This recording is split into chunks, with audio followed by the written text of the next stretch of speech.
What's going on, guys? It's your boy Scrub here, back again with another video. I hope you guys are having a good day. I know I am. If you are, be sure to press the like button. Otherwise, no joke, no scam. You'll never be able to eat cookies again. Yeah, that's right. This video is cursed, and unless you press the like button, well, you're never gonna enjoy a sweet snickerdoodle ever again. Anyways, guys, today I have a story of failure, a story of humility, a story of me not being at my best, aka, trying to sneak out and be all sneaky and have a good night with the boys that ended up just being a disaster, you know? Just one of those stories where you're like, hey, everything that could go wrong did go wrong. This is some real negatory area. Regardless, though, it's hilarious because, you know, me just being a failure is content. I can't even lie, you know? Like, sometimes we have to accept the truth. And me making giant mistakes is entertaining. So yeah, without further ado, let's get into the video. 3, 2, 1, let's get it. Curfews kind of blow, okay? When you want to stay out and do a bunch of hood rat stuff with your friends at 3 in the morning, it's kind of hard when one of your friends, Timmy, has like,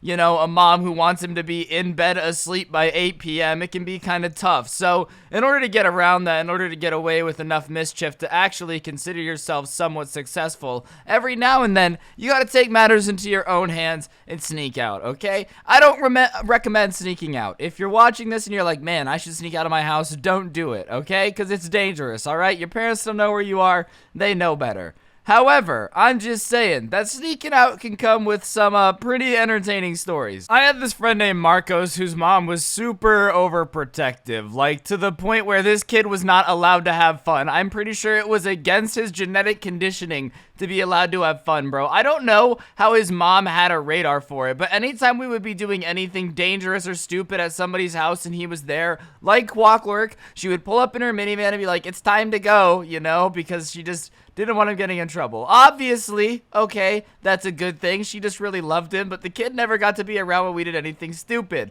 When we snuck into the massive neighborhood and broke that girl's window with an orange, you know, and had to run out like a bunch of ninjas, he had gone home earlier that night. The kid just always missed every adventure, okay? And I'm a firm believer in experiences are a good thing, you know? Seeing the world, doing dumb stuff, that's important in your life. If you never do anything stupid, then come on, man, how are you gonna know not to do anything that's more stupid? You see, I was really just training myself for my future. I used to be such an idiot, and now I'm only kind of an idiot. You guys get it. It works out. It's a good formula. Anyways, Marco started to get restless, alright? He was like, man, I want to do a bunch of stupid stuff with the boys. I want to be there next time you guys do something dumb. And so we decide that we're going to have a night of shenanigans.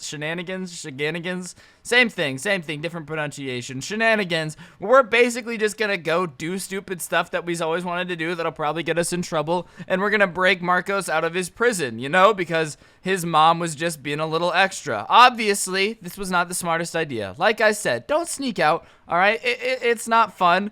But if you're gonna sneak out, do it right. You know what I'm saying? I didn't say that. YouTube, if you're listening to this, I'm not encouraging kids to sneak out ever. Regardless, it was a fun challenge because, like I said, Marcos' mom was a little bit crazy. So, she had this security system in the house that was basically made to keep people in, not out, you know? Like, if you were a robber, it would be scarier breaking out of that house than it would be breaking in. She had, like, little chimes on every door and window if they opened that would go off in her room. They had cameras, like, his mom basically had a fort, bro. Like I said, it was more to keep people in than keep people out. Like, getting into his house, you know, relatively easy, okay? Not that difficult, but, you know, getting out was a completely different story. His mom was a little unhinged, dude. I'm just saying, like, I don't think anyone really wants to spend that much time with your kids. Like, no one's that desperate to get into your house, okay? I really promise. Regardless, you know, we decided that we were gonna have to bust him out if we were gonna go on the night of shenanigans. So whatever, we tell Marcos, alright, we're all black, bro. We're gonna go on a ninja spree. We're gonna go egg some houses. We're gonna go TP some stuff. We're gonna go, you know, just cause some trouble and whatever. We'll stay out all night. We'll sneak you back in. But it's up to us to break him out, right? So we hop over the wall into the backyard of the house and we're like, boom, easy enough. There's no cameras in the backyard. Like I said, most of the security is in the house, which is weird, bro. That means like NSA agents really be getting a real life sitcom just watching this family, dude. I don't want cameras in my house because, I don't know. I just feel like I see some stuff that I don't want to see. Not everything that goes down in my house needs to be seen, you know? regardless, we go up to Marcos's window and we see that there's like a buzzer thing on the window. And so we ask him how often he opened his window, and he says never. So our friend takes a rock and breaks the speaker, but he doesn't like break the sensor, you know? So the sensor won't go off. It won't show as like being broken on the mom's end, like her like master control, whatever the heck. I'm not one of these security experts. I'm not out here locking down the NSA, whatever. But apparently there was a reason to only break the speaker. So we break the speaker, he busts open the window, and we go. And I look back, and he had put like stuffed pillows in his bed to make it look like somebody's sleeping there. And I'm like, does she check that you're sleeping? And he says, yeah, every 2 hours, bro. And I'm like, dude, you don't have a mom, you have a drill sergeant. She's doing bunk checks to make sure that you're asleep in the middle of the night. What does she think you're gonna do? Harry Potter Alakazam yourself out? And he goes, well, I mean, I am sneaking out. And I was like, all right, you know, good point. You might have it there. So we get out, we get back over the wall, and we start heading to the park. And we open our backpacks. We're all dressed in black, you know. We're looking kind of ninja-y. We looking swag. We looking like we might be some ancient Japanese honor warriors. And we decide that we're just gonna go a little bit crazy. So we go around the neighborhood of this park, and we're just egging houses and TPing with our ninja supplies. You know, we looking fresh. We darting from house to house in the shadows, looking like we got some superpowers like an X-Men, you know? You know how it is. We had that tactical loadout, okay? I'm not even capping. One of us had like a combat vest on that he was pulling eggs out of. It was pretty fresh. I didn't have a combat vest. That was a little much for me, you know? I was just wearing some black jeans and a black shirt. But, hey, do your thing, man. I ain't gonna get in the way. If you got an efficient way to egg houses, good for you. I'm not gonna mess with the system, all right? I mean, having the combat vest, a little bizarre, but, you know, we've all been there, done that, and we're having a great time. However, we're not being as ninja-like as we thought, you know? We might be wearing all black, but we're making noise like a herd of elephants because we just can't contain, like, just, you know, the giggles. You ever heard just a group of people doing something stupid and then everybody's laughing, and then you're laughing because everybody's laughing? It's pretty loud, you know? It's a pretty loud thing if you've ever heard it, you know? It's pretty obnoxious. So obviously, as we get into the neighborhood, every neighborhood has the one guy that's like a tryhard for, you know, his lawn care. Like, he's just always sweating over the fact that his grass isn't green enough, you know, and he takes it very seriously. Well, I guess that dude heard us coming, because we go up to his house, and the first egg hits the door, and the entire yard lights up, and the front door swings open. It's like, stay where you are, I got you. You guys think it's funny to go around egging houses? Do you have any idea how much damage you cause? And we're like, oh, shit. So immediately we scatter in every direction, because that's what you do. If the lights come on and somebody says stop, you don't stop. That's like, you know, running away 101. The only problem is Marcos is stopped. He's not running. So I run over to him and I grab him and I start pulling him like, look, we gotta go. We gotta go.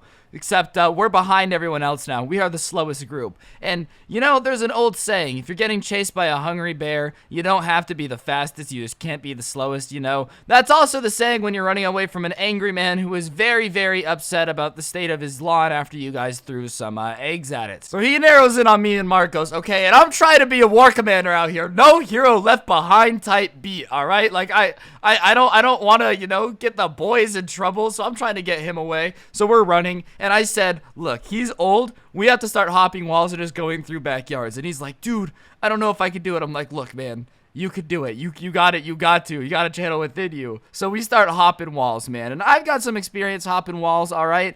You know, like as a skater, every now and then you got to hop a wall to get somewhere, get over somewhere. Like, I'm pretty used to it. Marcos is a little out of practice, but he's pretty athletic, so he's keeping up. We're jumping walls, and after like 5 houses, we you know, we're good. We're clear. We're good. We're golden. We're golden. And I hear a bunch of people on the other side of the wall, and it sounds like our friends. So I don't want to yell because we're in somebody's backyard. So I'm like, all right, let's see how far this drop is. And he goes, nah, bro, I got it. And he goes to jump. The only problem is usually on the outside of a neighborhood in Vegas, there's like a taller wall that's definitely a little too far to drop from. So I say, no, wait, we have to see how far it is. But he hops the wall. I hear him hit the ground, and I hear a crack and then like a groan of agony. And I'm like, ah, balls. So I look over, and sure enough, it's about a 15-foot drop from the wall to the other side. You know, like it's like a 5-foot wall on our side in the backyard, but it's a 15-foot drop to the ground. And I look over, and Marcos is like yelling in pain and grabbing his ankle. So I basically hang myself over and like drop myself down the slow way. I don't just decide to jump over a 15-foot wall, you know. So I land. I'm all right. I'm okay. My ankle hurts a little bit, but I'm golden. But Marcos's ankle is basically, you know, twisted in an angle that a human ankle shouldn't be, okay? It's definitely not at a good position where you would go, that looks comfortable and not painful at all. That thing is definitely broken. So here we are after running away from a crazy dude who was pissed that we were egging his house, and we're stuck with the dude with a broken ankle that we have to sneak back into a house with massive security. And by the way, he still has to figure out a way to get his mom to believe that he just randomly broke his ankle and it wasn't like, you know, us running around doing terrible stuff. So we're like, sick. This is a 0 out of 10. So, you know, Marcos looks at us. He's like, guys, I had a blast tonight, all right? This has been a great time. We ran away from a bunch of people. We did a bunch of fun stuff. I had a great time. I don't want you guys to get in trouble, so here's what we're going to do.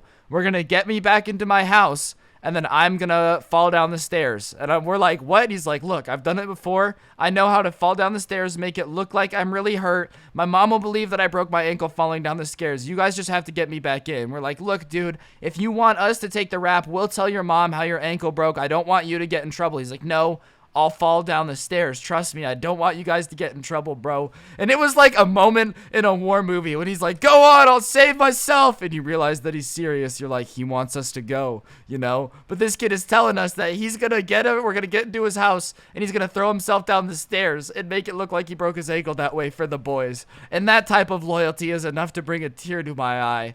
I tear up and I go, Marcos, thank you. I didn't cry, but real talk, man, that's how you know that's a real one, bro. If you're willing to throw yourself down the stairs to make the boys not look guilty, that's some next level loyalty, man. So we get up and like we basically limp him back to his house, dude, and it's probably 3 in the morning. We get him back into his window that has the broken speaker, and we're like, all right, man, good luck. He's like, all right, guys, get out of here, you know? So we get out of there, dude, and it felt like a spy movie, like we're walking away from the explosion that the person's gonna cause. We're just waiting, and sure enough, we see lights start to flick on, and we can basically hear his mom being like, oh my god, your ankle! So we all go home, bro. We get out of there, and sure enough, on Monday, on when we go to school, Marcos is there with the cast, bro. He's got his crutches. He's walking around, and he's, you know, a hero, dude. The boys treated him like a hero. He took the fall, literally, and he wasn't actually too mad, which is surprising. I feel like if I got coaxed into going somewhere and then broke my ankle, I'd be a little bit salty, you know, but maybe that's just me. I'm a salty guy.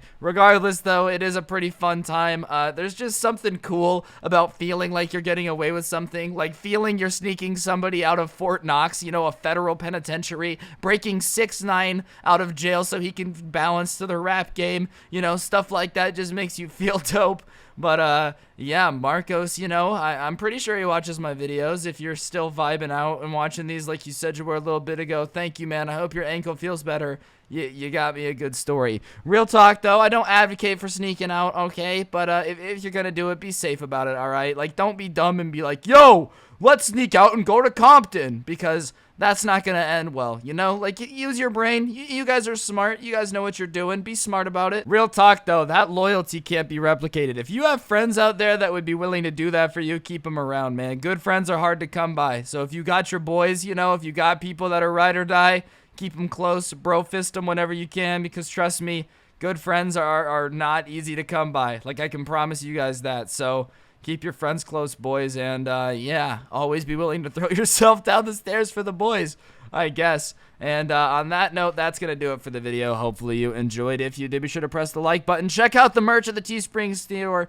down below. It helps out the channel a ton. If you're new, turn on notifications. If you turn on notifications and send a screenshot to me on Instagram, which is @Scrubby, I give a shout out every single day to somebody. And today's notification shout out goes to the awesome, fantastic Meme Zone 12345. Big thank you for having on notifications. Like I said, go to the Teespring store, check out the no joke, no scam merch, and yeah, on that note, have an incredible day. Don't get anyone pregnant. If you do, make sure they're hot, and I'll see you guys next time with another video. I'm out. Peace.